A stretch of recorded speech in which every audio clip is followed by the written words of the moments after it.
Magsitayo po ang lahat at ating dasalin ang Regina Coeli. Sa ngalan ng Ama at ng Anak at ng Espiritu Santo. Amen. Reyna sa langit, magalak ka, Alleluia. Sapagkat ang minarapat mong taglayin, Alleluia. Ay muling nabuhay ayon sa kanyang sinabi, Alleluia. Ipanalangin mo kami sa Diyos, Alleluia. Magalak ka at magpakaligaya, O Birheng Maria, Alleluia. Sapagkat ang Panginoon ay totoong muling nabuhay, Alleluia. Manalangin tayo. Ama naming makapangyarihan, niloob mong lumigaya ang buong mundo sa pagkabuhay ng iyong anak na Panginoon naming Hesukristo, alang-alang kay Mariang Birheng Ina ng Diyos, ipagkaloob mong makamtan naming ang galak ng buhay na di matatapos. Iniluluhog namin ito sa pamamagitan ni Hesukristo, kasama ng Espiritu Santo, magpa sa walang hanggan. Amen. Duwalhati sa Ama at sa Anak at sa Espiritu Santo. Kapara noong una, ngayon at kailanman at magpa sa walang hanggan siya nawa. Duwalhati sa Ama at sa Anak at sa Espiritu Santo. Kapara noong una, ngayon at kailanman at magpa sa walang hanggan siya nawa. Duwalhati sa Ama at sa Anak at sa Espiritu Santo. Kapara noong una, ngayon at kailanman at magpa sa walang hanggan siya nawa. Sa ngalan ng Ama at ng Anak at ng Espiritu Santo. Amen.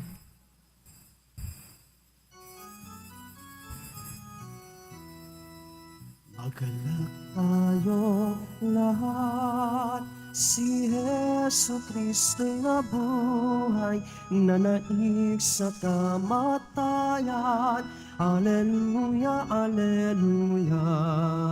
Panginoon ang naghirang sa tinubos niyang bayan. Nagpupuring mga hinirang, masayang nagdiriwang. Magalak tayong lahat, si Hesu Kristo'y nabuhay, nanaig sa kamatayan. Alleluia, Alleluia.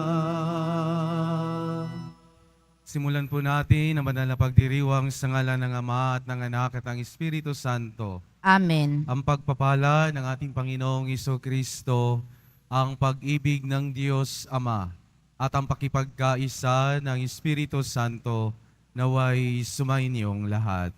At sumaiyo rin. Mga kapatid, aminin natin ang ating mga kasalanan upang tayo'y maging marapat gumanap sa banal na pagdiriwang.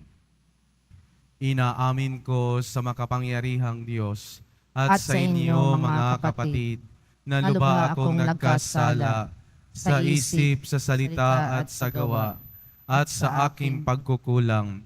Kaya isinasamo ko sa mahal na Birheng Maria, sa lahat ng mga anghel at mga banal, at sa inyo mga kapatid, na ako'y ipanalangin sa Panginoong ating Diyos.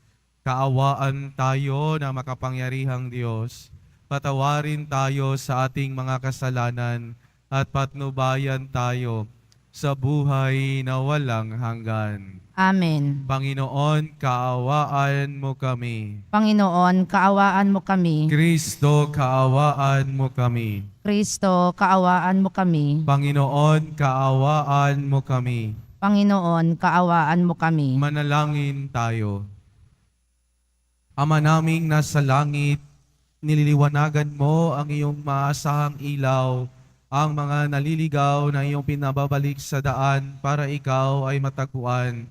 Ang mga kabilang sa nananalig sa iyong anak ay pagkalooban mong makapagwaksi sa tanang salungat sa ngalang Kristiyanong sa iyong tinanggap, upang ito ay talagang mapangatawan ng ganap sa pamagitan ni Jesucristo kasama ng Espiritu Santo magpasawalang hanggan. Amen. Magsiupo ang lahat. Pagbasa mula sa mga gawa ng mga apostol. Noong mga araw na iyon, pinagpala ng Diyos si Esteban at pinuspos ng kapangyarihan. Ano pa't gumawa siya ng maraming himala at kababalaghan sa harapan ng madla. Nakipagtalos sa kanya ang ilang kasapi sa sinagoga ng mga pinalaya na binubuo ng mga Hudyong taga-Sirene, taga-Alejandria, taga Cilicia at taga Asia. Ngunit wala silang magawa sa karunungan ni Esteban na kaloob ng Espiritu. Kaya't lihim nilang sinulsulan ang ilang lalaki na magsabi ng ganito, "Narinig naming nilalait niya si Moises at ang Diyos." Sa gayoy, naudyukan nilang magalit kay Esteban ang mga tao, ang matatanda ng bayan at ang mga eskriba. Siya'y sinunggaban nila at iniharap sa Sanhedrin. At nagharap sila ng mga bulaang saksi laban kay Esteban.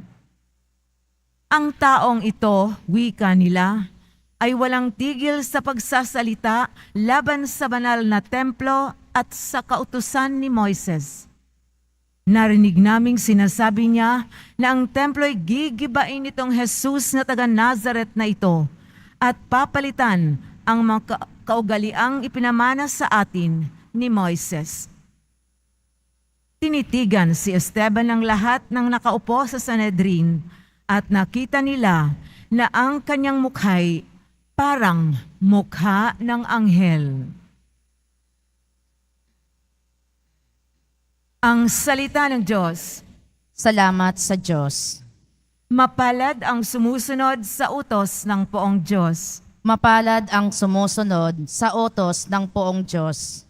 Kahit ako ay usigit labanan ng pamunuan, itong iyong abang lingkod sa utos mo'y mag-aaral. Ang buo mong kautusan sa akin ay umaaliw, siyang gurong nagpapayo sa lahat kong suliranin. Mapalad ang sumusunod sa utos ng poong Diyos. Pinatawad mo ang aking mga gawang kamalian. Ituro mo sa lingkod mo ang tuntunin mo at aral. Ang lingkod ay turuang masunod ang kautusan. Sa utos mong mapangakit, ako na may mag-aaral. Mapalad ang sumusunod sa utos ng poong Diyos. Sa landas na di matuwid, huwag mo akong babayaan. Pagkat ikaw ang mabuti, ituro ang iyong aral. Ang pasya ko sa sarili, ako'y maging masunirin. Sa batas mo, ang pansin ko ay doon ko ibabaling. Mapalad ang sumusunod sa utos ng poong Diyos. Magsitayo na po ang lahat.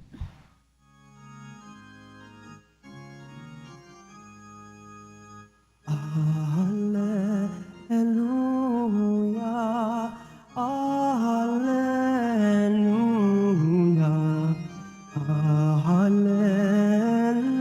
alleluia, alleluia.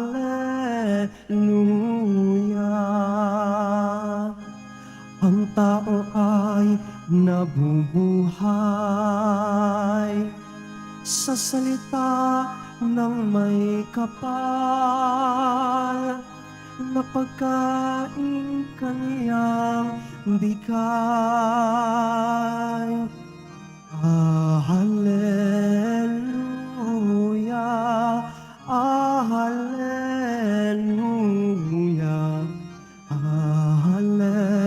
alleluia, alleluia.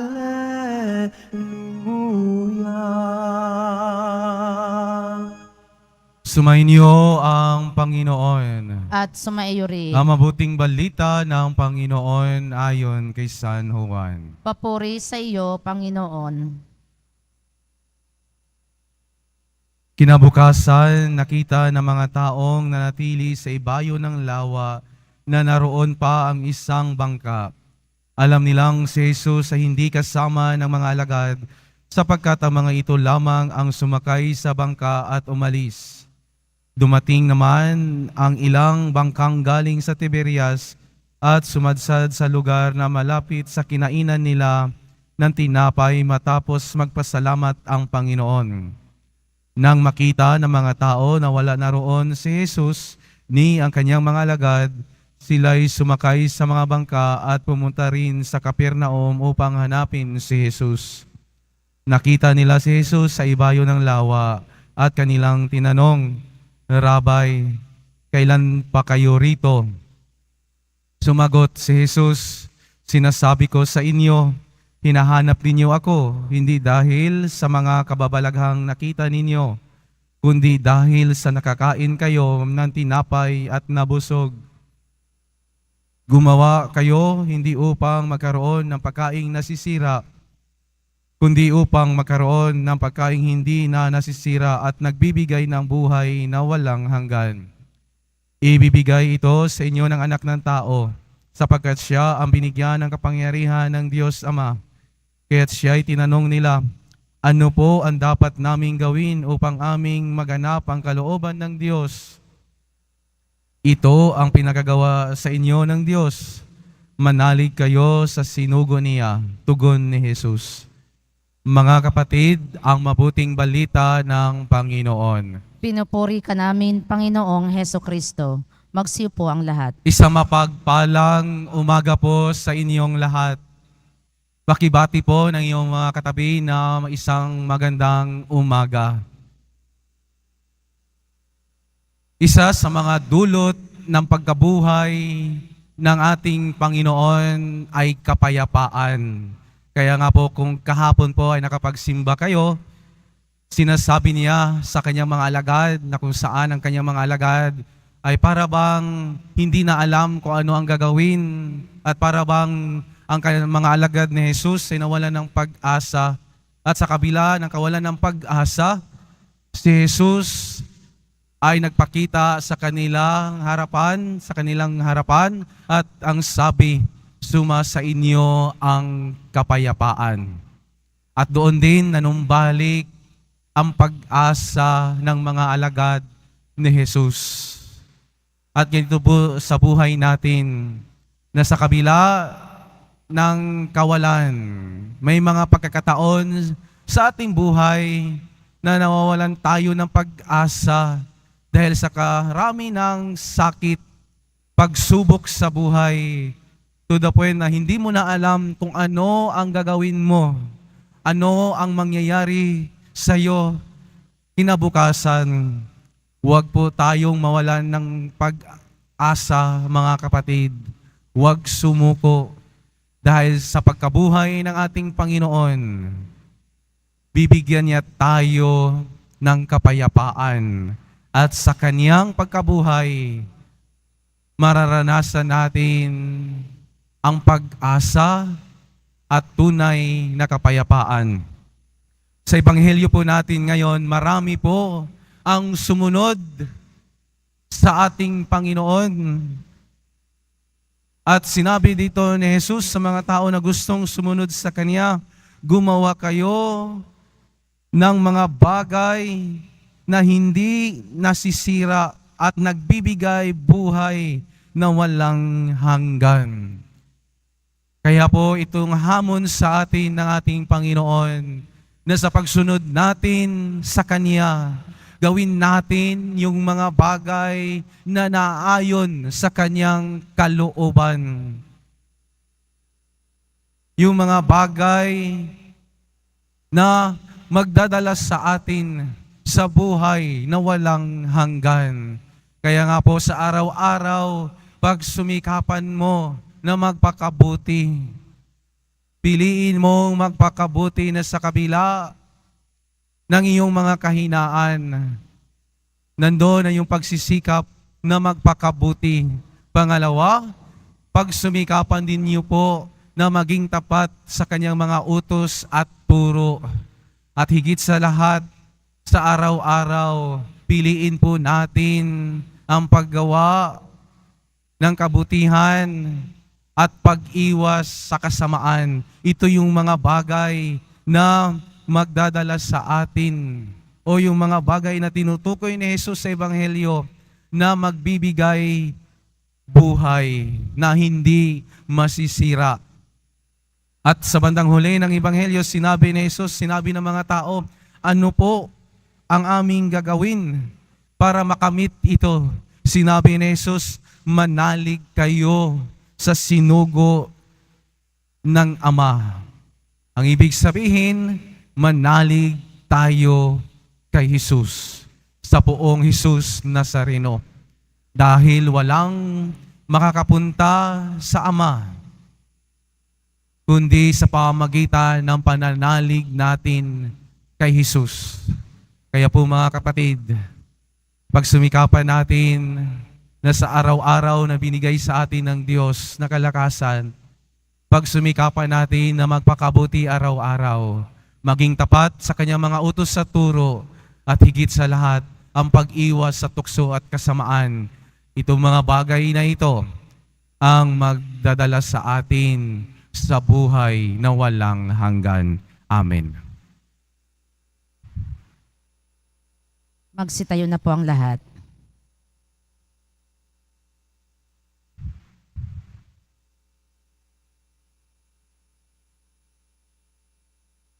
Minamahal kong mga kapatid, ang Diyos sama lamang ang makatutugon sa pagkagutom ng puso at espiritu, kaya't ilapit natin sa Kanya ang ating mga pangangailangan. Panatilihin mo ang aming espiritu, O Panginoon. Panatilihin mo ang aming espiritu, O Panginoon. Ang simbahan naway pukawin sa mga kasapi nito ang pagkagutom at pagkauhaw sa tinapay ng buhay na walang hanggan. Manalangin tayo. Panatilihin mo ang aming espiritu, O Panginoon. Atin nawang maunawaan na ang mga kinasasabikan ng ating puso ay hindi matutugunan sa pamamagitan ng paghahanap ng makamundong tagumpay o kaginhawaang dulot ng mga material na bagay. Manalangin tayo. Panatilihin mo ang aming espiritu, O Panginoon. Ang mga nagsasayang ng kanilang panahon sa paghahanap ng kaligayahan sa maling paraan, naway matagpuan ang tamang daan ng buhay. Manalangin tayo.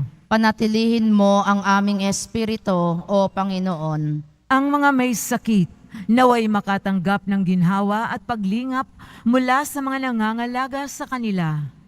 Manalangin tayo. Panatilihin mo ang aming espiritu, O Panginoon. Ang mga namayapa, naway makaisa ni Kristo sa bagong buhay na hatid ng muling pagkabuhay.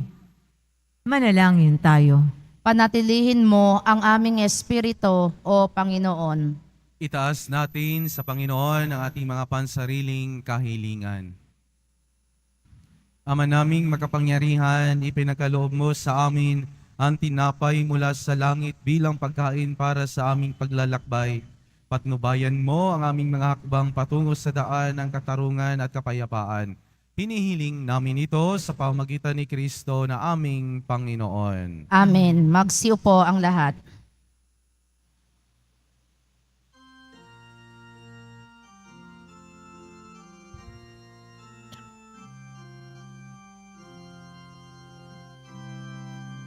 Tanggapin mo, O Panginoon, ang alay ng bayang nagdiriwang.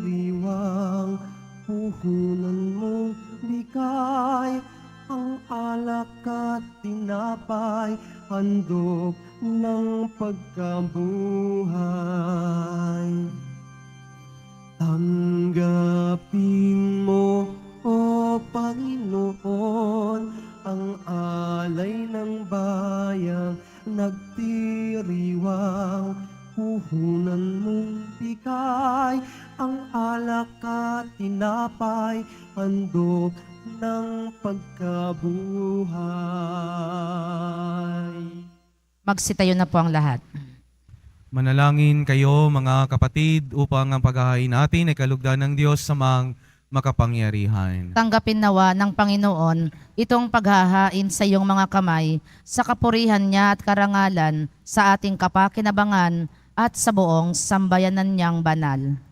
Ama naming lumikha, paakyatin mo sa iyong piling sa kalangitan ang aming mga panalangin kalakip ng haing mga alay upang ang mga pangindapat mong gawing dalisay ay maging marapat na makasalo sa piging ng iyong pagmamahal.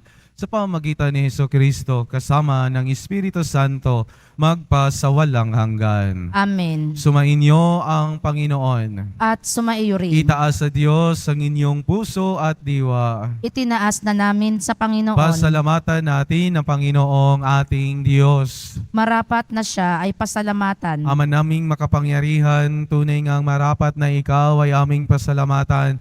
Ngayon ipinagdiriwang ang paghahain ng Mesiyas, ang maamong tupa na tumubos sa aming lahat.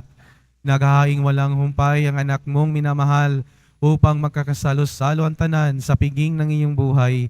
Hindi na mamamatay ang hinihain sa krus. Ang sa krus ipinakoy buhay lagi bilang handog. Kaya kaisa ng mga anghel na nagsisiawit ng papuri sa iyo, nang walang humpay sa kalangitan kami nagbubunyi sa iyong kadakilaan. Santo, Santo, Santo, Panginoong Diyos ng mga hukbo, napupuno ang langit at lupa ng kadakilaan mo, o sana sa kaitaasan. Pinagpala ang naparirito sa ngalan ng Panginoon, o sana sa kaitaasan. Magsiluhod po. Ama naming banal, ikaw ang bukal ng tanang kabanalan. Kaya't sa pamamagitan ng iyong Espiritu, gawin mong banal ang kaloob na ito upang para sa aming maging katawan at dugo ng aming Panginoong Hesukristo. Bago niya pinagtiis ang kusang loob na maging handog, hinawakan niya ang tinapay. Pinasalamatan kaniya. Pinaghati-hati na yon, inabot sa kanyang mga alagad at sinabi, "Tanggapin ninyong lahat ito at kanin. Ito ang aking katawan na ihahandog para sa inyo."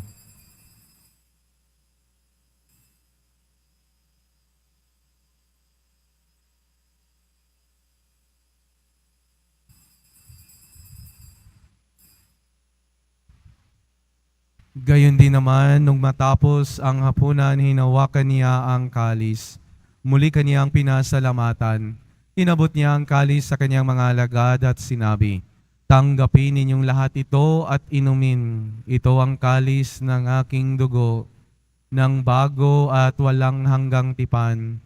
Ang aking dugo na ibubuhos para sa inyo at para sa lahat, sa ikapagpapatawad ng mga kasalanan. Gawin ninyo ito sa pag-alala sa akin."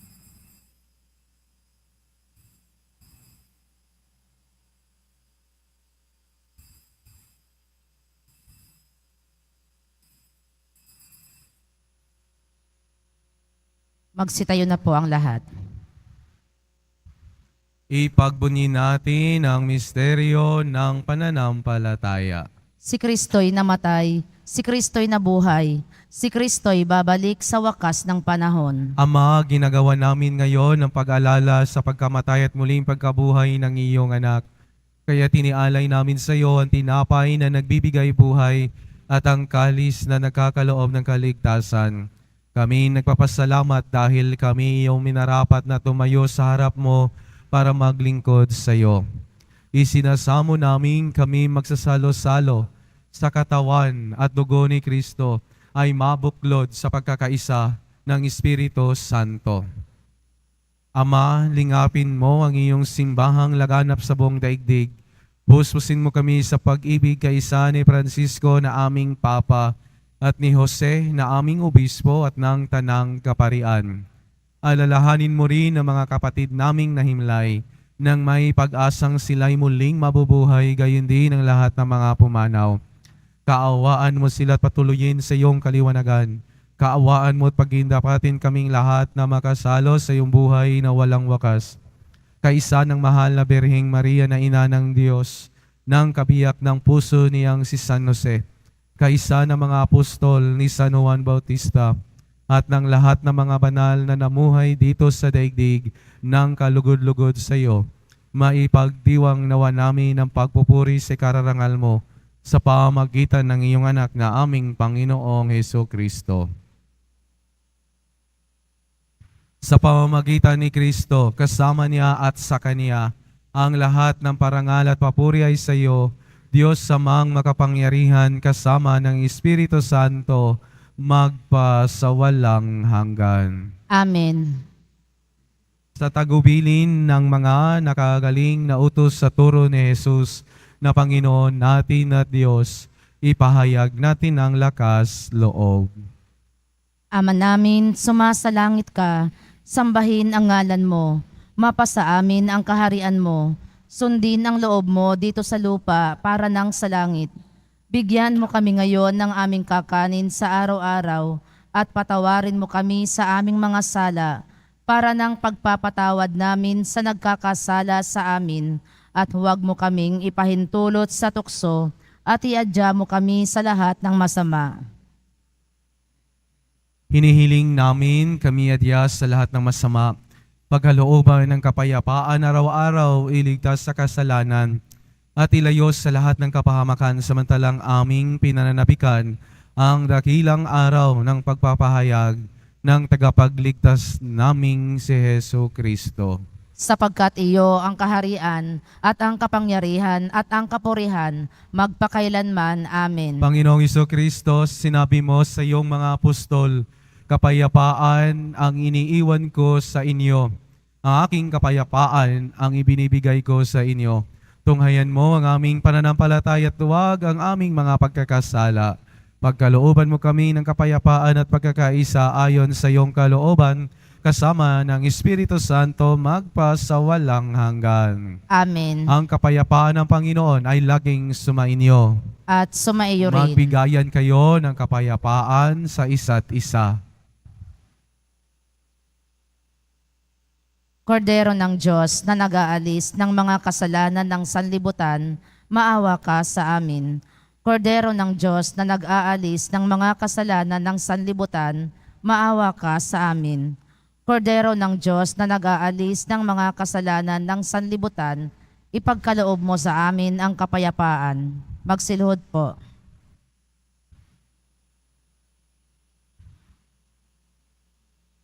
Mga kapatid, ito ang kordero ng Diyos. Ito ang nag-aalis ng kasalanan ng sanlibutan. Mapalad ang mga inanyayahan sa kaniyang piging. Panginoon, hindi ako karapat-dapat na magpatuloy sa iyo, ngunit sa isang salita mo lamang ay gagaling na ako.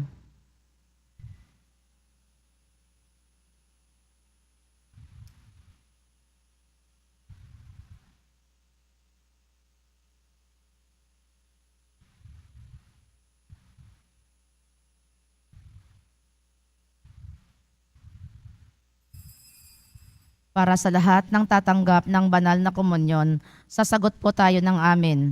Pagkasabi ng pari o ng lay minister ng katawan ni Kristo, at isubo agad sa bibig bago umalis sa harapan ng pari o lay minister. Sumunod po tayo.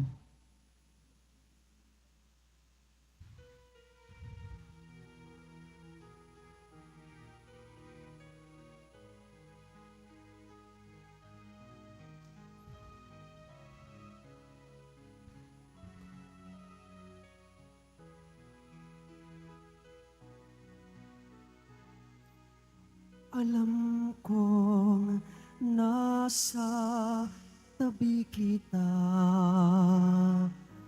Panginoon ko, sa lahat ng oras.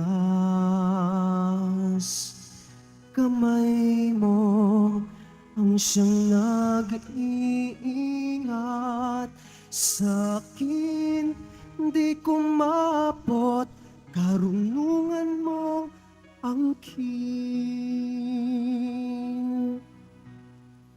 Siniyasat mo ako at alam ang aking puso.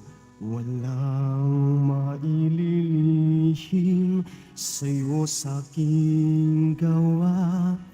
Di ko pa binabanggit, iyon na itong hatid. Sa'yo anumang isip ko'y dilingin. Alam kong nasa tabi kita, Panginoon ko, sa lahat ng oras.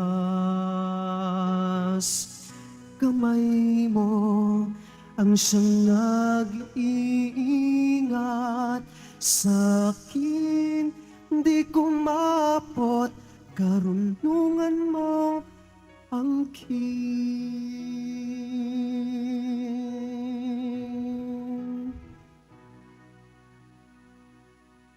Pagkatapos ng misa, wiwisikan po ang lahat ng banal na tubig. Pinakikiusapan ang lahat na manatili lamang muna sa inyong mga lugar. Sa Quezon Boulevard o Plaza San Juan lamang ang labasan ng lahat. Sumunod po tayo. Maraming salamat po sa inyong pagdalaw at pagsisimba sa Basilica Minor at Pambansang Dambana ni Jesus Nazareno. Magsitayo na po ang lahat. Manalangin tayo. Ama naming mapagmahal, kaming pinagpasalo mo sa pagkabuhay ng iyong anak, ay papakinabangin mo lagi sa kanyang lakas bilang bungang masagana ng dulot mong pagliligtas. Sa pamagitan niya, kasama ng Espiritu Santo, magpa sa walang hanggan. Amen. Sumainyo ang Panginoon. At sumaiyo rin. Mahal na poong Jesus Nazareno, inihayag mo sa pamamagitan ng krus ang walang maliw na pag-ibig ng Diyos sa sangkatauhan. Pakinggan mo ang kahilingan ng iyong angkan na nagsusumamo sa iyo. Makantam nawa nila ang iyong katugunan at tanggapin ang kasagutan ng may utang na loob na tinatanaw. Basbasan din po ninyo ang mga dala-dala nilang mga imahe at dasalan. Sa pamagitan ng bendisyon na ito, naway maalala nila ang mga pangako nila noon sa binyag, na ikaw ang kanilang iibigin at paglilingkuran bilang Panginoon magpa sa walang hanggan. Amen. Pagpalain kayo ng makapangyarihang Diyos, Ama, Anak, at Espiritu Santo. Amen. Pumayo kayong taglayang kapayapaan ng poong Jesus Nazareno. Salamat sa Diyos.